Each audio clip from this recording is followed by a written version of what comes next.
ନା ମୁଁ 80 ଦଶକର ପୁଅ, ନା ତୁମେ 70 ଦଶକର ଝିଅ।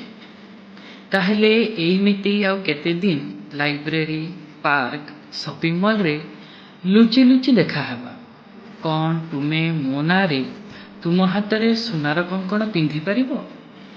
ମୁଁ କହିବି ନାହିଁ ଯେ ମୁଁ ଅଫିସ ଗଲାବେଳେ ମୋ ଆସିବା ବାଟକୁ ନ ଖାଇ ତୁମେ ବସି ରହିଥିବ। ବରଂ ମୁଁ ଆସିବା ବାଟରେ ତୁମ ପାଇଁ କେତେବେଳେ ମୋମୋଜ, ଆଇସ୍କ୍ରିମ୍ ଆଣିବା ପାଇଁ ତୁମେ କହୁଥିବ।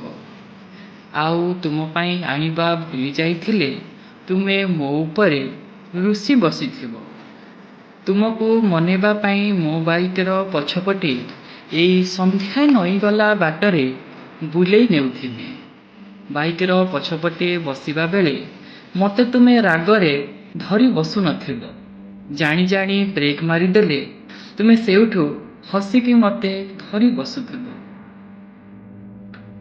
ଗଛ ମୂଳରେ ଗୁପଚୁପ୍ ଚାଟ୍ ଖାଉଥିବା ବେଳେ ମୋ ପାଇଁ ତୁମେ ଗୋଟିଏ ଖୁଆଇ ଦେଉଥିବ। ଖାଇସାରି ଘରକୁ ଫେରିବା ବାଟରେ ବିଜୁଳି ସହିତ ବର୍ଷା ହେଲେ ଆମେ ଦୁହେଁ ଭିଜି ଯାଉଥିବା। କୌଣସି ଗୋଟିଏ ବନ୍ଦ ଦୋକାନ ଆଗରେ ଠିଆ ହେଉଥିବା ସମୟରେ ଜୋରରେ ବିଜୁଳି ମାରିଦେଲେ ତୁମେ ମୋତେ ଜୋରରେ କୁଣ୍ଢେଇ ପକାଉଥିବ।